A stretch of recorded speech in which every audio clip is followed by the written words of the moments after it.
ಸಾಂಸ್ಕೃತಿಕ ನಗರ ಮೈಸೂರಿನಲ್ಲಿ ಯುವತಿಯ ಕಿಡ್ನ್ಯಾಪ್ ಮತ್ತು ಗ್ಯಾಂಗ್ ರೇಪ್. ಟಿ ನರಸೀಪುರದ ಖಾಸಗಿ ಬಸ್ನಲ್ಲಿ ಈ ತರಹದೊಂದು ಕೃತ್ಯ ಆಯ್ತಾ? ಮೈಸೂರಿನಲ್ಲಿ ನಡೆದಿರುವ ಗ್ಯಾಂಗ್ ರೇಪ್.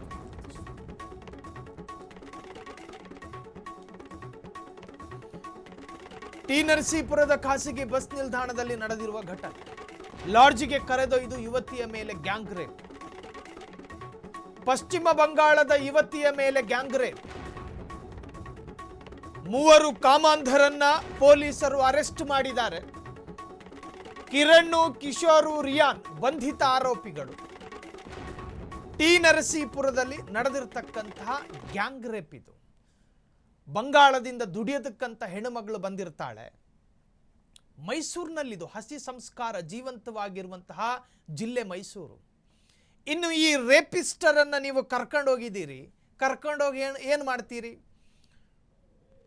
ಪೊಲೀಸ್ ಕಸ್ಟಡಿಯಲ್ಲಿ. ಅದಾದ ನಂತರ ಒಂದಷ್ಟು ಪ್ರಕ್ರಿಯೆಗಳನ್ನು ಮುಗಿಸ್ಬಿಟ್ಟು ಈ ಕಾಮರೋಗಿಗಳನ್ನು ಜೈಲಲ್ಲಿ ಇಡ್ತೀರಿ. ಜೈಲಲ್ಲಿ ಹಾಗೆ ಇಡ್ತೀರೇನು? ಇಡೋದಿಲ್ಲ. ಇವ್ರಿಗೆ ಸ್ನಾನ ಮಾಡೋದಕ್ಕೆ ಸೋಪು, ಇವರಿಗೆ ತಿನ್ನೋದಕ್ಕೆ ಬೇಳೆಕಾಳುಗಳು, ಪೌಷ್ಟಿಕಾಂಶ ಆಹಾರಗಳನ್ನು ಕೊಟ್ಟು ತಿನ್ನಿಸ್ತೀರಿ. ಮತ್ತಿವರು ದೇಹ ಬೆಳೆಸ್ಕೊಂಡು ಪೆರಲೋ ಜಾಮೀನೋ ಮತ್ತೊಂದು ಮಗದೊಂದು ಮಾಡ್ಕೊಂಡು ಹೊರಗೆ ಬರ್ತಾರೆ. ಮತ್ತೊಂದು ಹೆಣ್ಣು ಮಗಳ ಮೇಲೆ ಕಣ್ಣಿಡ್ತಾರೆ. ಇವರಿಗೆ ನಮ್ಮ ಕಾನೂನಿನ ಮೇಲೆ ಭಯ ಇದೆಯಾ? ಖಂಡಿತ ಇಲ್ಲ. ಇರ್ತಿದ್ದಿದ್ರೆ ಹಿಂಗೆ ಮಾಡ್ತಾ ಇದ್ರಾ?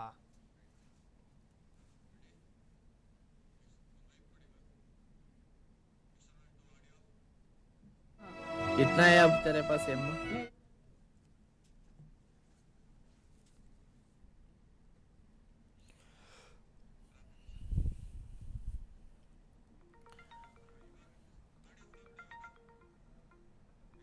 पुलिस को ही देगा है मेरे को, तो मैं बोलती हूँ हाँ है, इसलिए मैं बाहर से मुंबई से लाता है। हाँ हाँ इतना है अब तेरे पास एम्मा? मेरे पास 2 पैकेट ही है। हाँ अब तेरे पास अमाउंट कितना है? मेरे पास 1 लाख है। अब किसे देगा? पुलिस को देगा। हाँ पुलिस कौन को पुलिस? देगा। पुलिस अगर मुझे पूछेगा तो मैं पुलिस को ही देगा। हाँ हाँ अब कौन आया अब तेरे पास? लोकल लोग आए हैं। हाँ हाँ किसे देगा? पुलिस को देगा।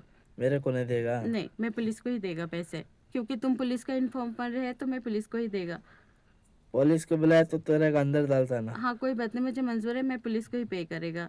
हाँ पुलिस को ही पे करेगा। हाँ पुलिस के ಕೊಡ್ತಾನೆ ತಲೆ ಕಡ. ಯಾವ ಸ್ಟೇಷನ್ಗೆ? कौन सा स्टेशन को देगा? हाँ नहीं, टी नरसीपुरा, क्योंकि अभी मैं यहाँ पे हूँ मगुर में। हाँ ये मुझे पता है ये जगह, क्योंकि मेरी यहाँ शादी हो चुकी है। ये किसकी? जगह मुझे पता है। हाँ तो इंस्पेक्टर में देता है तुम्हें? हाँ हाँ इन्फोर्सर DCP इसको देते हैं।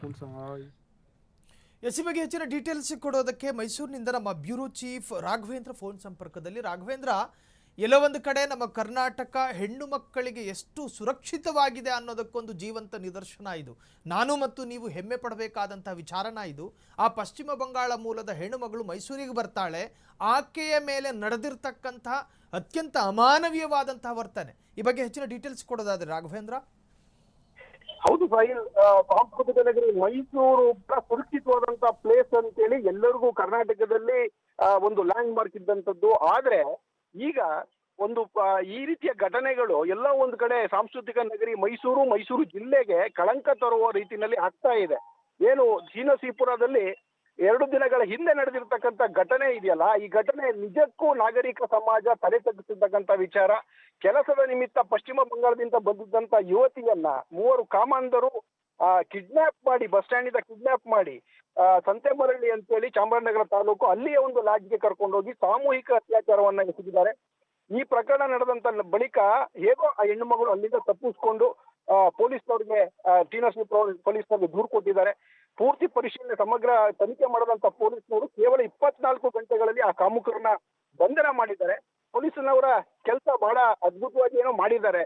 ಆದ್ರೆ ಈ ಕಾಮಾಂಧರಿಗೆ ಹೇಗೆ ಕಡಿವಾಣ ಹಾಕೋದು ಅನ್ನೋದು ಬಹಳ ಯಕ್ಷ ಪ್ರಶ್ನೆ. ಯಾಕಂದ್ರೆ ಈ ರೀತಿ ಅಮಾಯಕ ಹೆಣ್ಣು ಮಕ್ಕಳುಗಳು, ಒಂಟಿ ಹೆಣ್ಣು ಮಕ್ಕಳುಗಳು ಸಿಕ್ಕಂತ ಸಂದರ್ಭದಲ್ಲಿ ಈ ರೀತಿಯ ಕೃತ್ಯ ಎಸ್ಕೊಂತ ಈ ರೀತಿಯ ಏನು ಘಾತುಕರು ಇದ್ದಾರೆ ಸಮಾಜದಲ್ಲಿ, ಇಂಥವರಿಗೆ ಸರಿಯಾದಂತ ಶಿಕ್ಷೆ ಆಗಬೇಕು ಅಂತೇಳಿ ಬಹುಶಃ ಸಾಯಿಲ್ 2-3 ವರ್ಷಗಳ ಹಿಂದೆ ಮೈಸೂರಿನಲ್ಲಿ ಇದೇ ರೀತಿಯ ಒಂದು ದೊಡ್ಡ ಮಟ್ಟದ ಗ್ಯಾಂಗ್ ರೇಪ್ ಆಗಿತ್ತು. ಅದು ಚಾಮುಂಡಿ ಬೆಟ್ಟದ ಹಿಂಭಾಗದ ದುರಂತ ಘಟನೆ. ಆಗ ಕೂಡ ಸಾಂಸ್ಕೃತಿಕ ಬಹಳ ದೊಡ್ಡ ಒಂದು ಪ್ರಕರಣವನ್ನ ಬೇರ್ತಿದ್ರು. ಆಗ್ಲೂ ಕೂಡ ಇದೇ ರೀತಿ ಪುಂಡ್ರು ಮಾಡುವಂತ ಕೃತ್ಯ. ಈಗಲೂ ಕೂಡ ಅದೇ ರೀತಿ ಈ ಮೂವರು ಏನು ಸಿಕ್ಬಿದ್ದಿದ್ದಾರೆ, ಕಿಶೋರ್ ಮತ್ತೆ ರಿಯಾನ್, ಇವರೆಲ್ಲರೂ ಕೂಡ ರೌಡಿ ಶೀಟರ್ಗಳು ಅಂತ ಹೇಳಿ ಹೇಳ್ತಾ ಇದ್ದಾರೆ. ಜೊತೆಗೆ ಸಾಕಷ್ಟು ಬೇರೆ ಬೇರೆ ಪ್ರಕರಣಗಳಲ್ಲಿ ಕೂಡ ಭಾಗಿಯಾಗಿದ್ರು ಅಂತ ಹೇಳ್ತಾ ಇದ್ದಾರೆ. ಬಟ್ ಪೊಲೀಸ್ನವರು ಇವ್ರನ್ನ ಯಾವುದೇ ಕಾರಣಕ್ಕೂ ಹೊರಗಡೆ ಬರದೇ ಇರೋ ರೀತಿಯಲ್ಲಿ ಸರಿಯಾದಂತ ಒಂದು ಕ್ರಮ ತಗೊಳ್ಬೇಕಾಗಿದೆ. ಸಾಯಿ ತಮ್ಮೆಲ್ಲ ಡೀಟೇಲ್ಸ್ಗೆ